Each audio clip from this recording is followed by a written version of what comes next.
All right, guys, happy hump day. Here on hump day, I got 3 editorials for you. This one editorial, but I got 3 stories real quick here to go through. I'm going to put links in the description box below for you. By now, you've seen the other video that I posted at approximately about 8 a.m. this morning. And I weighed heavily on doing that. But, you know, there are some really good deputies here in this police department. There are, but that doesn't outweigh the ones that are using bullying and using their badge to act however they want. Just, I don't like that guy, so I'm going to do this, or I don't like that person, so I'm going to act this way because I have a badge, you know. And so I just wanted to show you that, and I get your feelings on it. For those of you who haven't seen it yet, go watch it below. For those, that's the one I posted earlier today. The one before this one. And for those of you who have seen it, give me your comments, good or bad. I mean, I don't know, not perfect. But I want to go on. I got no time here to go on with these 3. 2 of these stories are the reason we film the police, we record. 2 of these stories are the reason that you must record the police when you see them. You could save somebody's life. You could keep somebody out of jail just by recording the lying police. And I'm going to show you that in 2 stories here, but I'm also going to show you the corruption and the bullying of police officers in 2 of these stories. The first one, though, has to do with Alexandria Ocasio Cortez, some of yours favorite person. Some of you love her and you were defending the hell out of her, but I want to get your opinions on this here. This comes to us, by the way, from Fox News, and AOC was doing an interview, apparently. Alexandria Ocasio-Cortez agreed that Israel is criminal in its treatment of Palestinians, whom she said have no other choice but to riot against the Jewish state. The New York Democrat made her remarks during an appearance on the hip-hop program Ebro in the Morning with Ebro Darden. I don't know who that is. Some of you East Coasters might know. Where they touched on a variety of issues concerning the freshman congresswoman. The host asserted, that's Ebro Darden, asserted that corrupt governments in Israel, the United States, Russia, and Saudi Arabia were all working in concert. Ebro asked, quote, "How do you have white supremacist Jews? How do you have people like Stephen Miller? How do you have these individuals who are legit aligning with racism and white supremacy, but they're Jewish?" And it's something that most people can't wrap their brains around, but it's a real thing. He was quoted as adding, "And what's going on with Israel and Palestine, while it's very, very deep, it is very, very criminal, and it is very, very unjust." Ocasio-Cortez agreed with them, saying, instead of pushing back against those claims, she's alleged to have agreed, saying absolutely, and adding that I think too, where we're at as a country when it comes to Israel-Palestine is very much a generational issue. She said the right wing unfairly accuses her of anti-Semitism when she's actually just being critical of the Israeli government. She said, quote, "Criticizing the occupation doesn't make you anti-Israel. Frankly, it doesn't mean that you are against the existence of a nation. It means that you believe in human rights, and it's about making sure that Palestinian human rights are equal to Israeli human rights. And there are a lot of troubling things happening there." Ocasio-Cortez went on to say that Palestinians also have no other choice but to resort to violence as they are marginalized. She was quoted as saying, "Jewish people have been persecuted throughout all of human history, but I don't think that by marginalizing Palestinians you create safety. I believe that injustice is a threat to the safety of all people, because once you have a group that is marginalized and marginalized and marginalized, once someone doesn't have access to clean water, they have no choice but to riot, right? And it doesn't have to be that way." So her remarks come at a time when she and fellow progressive freshman colleagues are being accused of anti-Semitism for embracing the boycott, divestment sanctions, that's the BDS movement, against Israel. So they're embracing the BDS movement against Israel, and now she says this. I don't know that that was a smart thing for her to do. She's a freshman congresswoman, so she probably really doesn't know what the hell she's doing there in Washington. I want to know if some of you think she knows what the hell she's doing. I don't know. I'm going to get drawback on this. I always do when I do politics. But I don't know. And this isn't one of those Snopes things, false or true. She said it in an interview on that hip hop program. So there you go. I want to know what y'all think about that. And here we go. Open the floodgates. But we're going to move on. We can't. This train has to move forward. So we're moving on over to South Carolina. South Carolina and Dick Tinch, the 60-year-old retiree who was shot in his home. Some of you may remember this story when it first broke. Police body camera footage shows a South Carolina deputy shooting a man through a window in the man's home, and the video doesn't jibe with the initial account from authorities. Wow, really? You mean they might have lied? The Greenville County Sheriff's Office acknowledged as much Tuesday, more than 6 weeks after the shooting. The man, identified by his lawyer as Dick Tinch, a 62-year-old retiree, is inside his Simpsonville home when a deputy opens fire, the footage shows. Tinch, who survived 2 gunshot wounds, appears unaware it was a policeman who shot him, judging from his exchange with the deputy following the incident.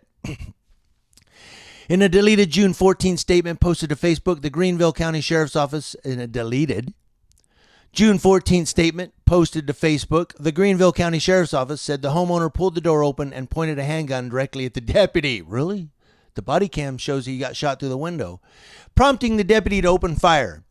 According to CNN affiliate YWFF. This story here, by the way, does come to us from CNN. Thank you, CNN, for this story. Asked if the deputy properly identified himself or if the man fired any shots from inside his home, Flood told the station he didn't know. Of course, we're talking about Ryan Flood, the lieutenant sheriff spokesman. He repeated the narrative during an interview with CNN affiliate WHNS, saying, quote, the deputy was soon greeted by the homeowner, who immediately jerked open the door, presented a handgun, and pointed it directly at the deputy. He goes on, I do know that when the deputy knocked or rang the doorbell, made contact at the door. The gentleman came to the door, jerked it open immediately, presented and pointed a gun directly at the deputy, at which time the deputy returned with fire. The body cam, of course, however, shows the deputy fired through the window at Dick Tinch. In its Tuesday statement, that was yesterday, however, the sheriff's office said it erred in issuing the early report, and an internal investigation showed Tinch had not opened the door and pointed his weapon at the deputy. No shit. The sheriff's office said, quote, to be clear, at no time during the internal investigation did the deputy make such a statement. It was miscommunicated that the door was opened. Yeah, by Lieutenant Ryan Flood, the spokesman. Cop. A day earlier in a video posted to Facebook and YouTube, the sheriff's office provided the body camera footage and more details on the case. In the video, Flood and a captain with the department maintained the deputy felt he was in danger when he opened fire. Well, now all of a sudden he was in danger. Well, I feared for my life. Yeah. Pull the card. Well, you fired through the window. He didn't open the door. I feared for my life. Ollie, ollie, oxen free. There you go. They just have to pull that card. I feared for my life. I was in danger. Well, you must have had to fire then. Sorry I'm talking so fast. I just don't have a whole lot of time here, and I got to get through all of this. I got one more to go, but this really here burns my ass. That right there, they say that, let me repeat that. Flood, that's Lieutenant Ryan Flood, and a captain with the department maintained the deputy felt he was in danger when he opened fire. Of course they maintain that. They're not going to say that he didn't think he was in danger. What, are you fucking stupid? They think we're stupid. That's the problem. Law enforcement always thinks we're stupid. Not all the public is stupid, dude. I'm sorry. I'm very upset by this. Flood said, quote, when deputies are put in a position that requires them to use physical force to effect an arrest or defend themselves against a threat, the actions can be graphic and difficult to watch. So we'll change the story and say, well, he opened the door and pointed the gun, even though we shot through the window. The sheriff's office declined to comment beyond its statement, saying only that the South Carolina Law Enforcement Division is investigating the shooting. We are investigating our own, and we have found no fault. The deputy has not been identified. He is on paid administrative leave. He's on paid vacation. For what? Lying on the report? Or for firing through the window? I don't know. There's more to this story, man. There's a whole lot. It's down in the description box below. If you have time and want to go read it, there you go. It's at CNN.com. And always, always, always record the police. What if that deputy didn't have a body camera? What if he didn't have his body camera on? Then it would have been the deputy's word against Dick Tinch's word. The cop versus the criminal, they say. See, if he didn't have his body camera on and there was no footage, they would have never seen that he shot through the window. It would have just been his word against this guy's word. Always, always, when you see the police and you have time, jump out and record them. You say, well, I don't have a camera. Do you have I have an iPhone. It has a camera on it. There you go. Always record the police, guys. Come on. I'm urging you. Not because of me, because of everybody in this nation. You could save somebody's life like this guy. Tony Timpa, Dallas, Texas. You're going to love this one. You guys are going to get irate at this one. You're going to get pissed off. Hopefully you're still watching. It's 11 minutes in. I can't keep this short. I'm sorry. It has to be a lengthy editorial. There's no way to keep it short. Tony Timpa wailed and pleaded for help more than 30 times as Dallas police officers pinned his shoulders, knees, and neck to the ground. You're going to kill me. You're going to kill me. You're going to kill me. After Timpa fell unconscious, the officers who had him in handcuffs assumed he was asleep and didn't confirm that he was breathing or feel for a pulse. They didn't care. That's why. As precious minutes passed, the officers laughed and joked about waking Timpa up for school and making him waffles for breakfast. He's lying dead or dying on the ground, and they're joking, saying, maybe we should wake him up for waffles. They're laughing and joking while he's over there dying or dead.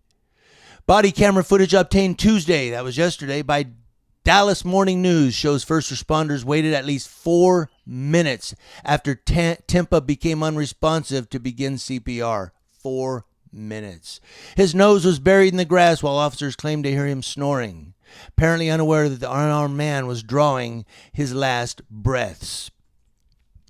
The officers pinned his handcuffed arms behind his back for nearly 14 minutes and zip-tied his legs together. By the time he was loaded into a gurney and put into an ambulance, the 32-year-old was dead. The news obtained Dallas Police Police Department body camera footage after a 3-year fight for those records related to Timpa's death. 3-year fight to get those records. A federal judge ruled Monday in favor of a motion by the News and NBC5 to release records from his death, saying the public has a compelling interest in understanding what truly took place during a fatal exchange between a citizen and law enforcement. You're damn right.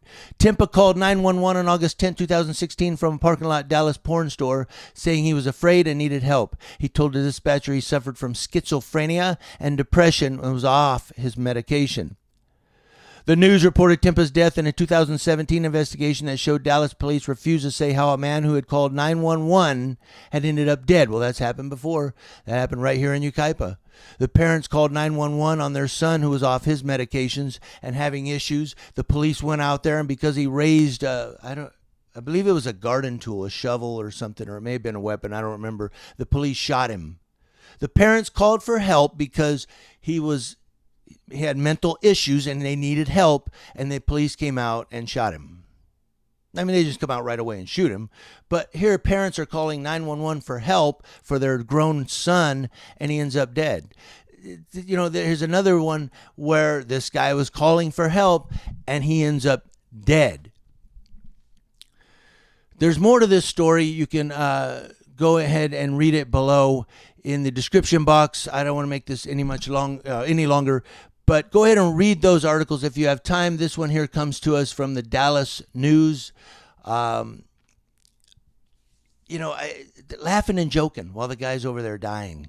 I don't get it. I don't know. I don't understand what goes through the mind of some law enforcement officers. But it seems like more and more and more and more are acting this way. It seems like more police officers are like, you know what, we can do whatever we want. We just get paid leave and then we come back. We get a memo on our file. We get slapped. Bad baby. That's it. Don't do it again. And the video I posted earlier this morning, I mean, I've talked to 2 sergeants over there, and both of them have asked me, well, how did he act unprofessional? You mean the first time or the second time? They're saying, well, he was calm and he was professional with you.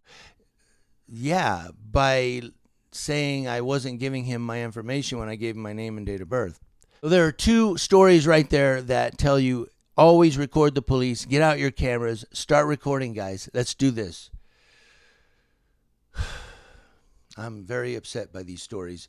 News Now Ukaipa letting you know what's going on with public officials and law enforcement across your nation. And it appears that, even though this happened 3 years ago, even though the other one happened 6 weeks ago, we have to continue to reveal what really happened. We have to continue to dig. We have to continue to investigate. And we have to record these guys when it did happen, because our footage may just turn out to tell the truth. Thank you. News Now Ukaipa. Have a great hump day.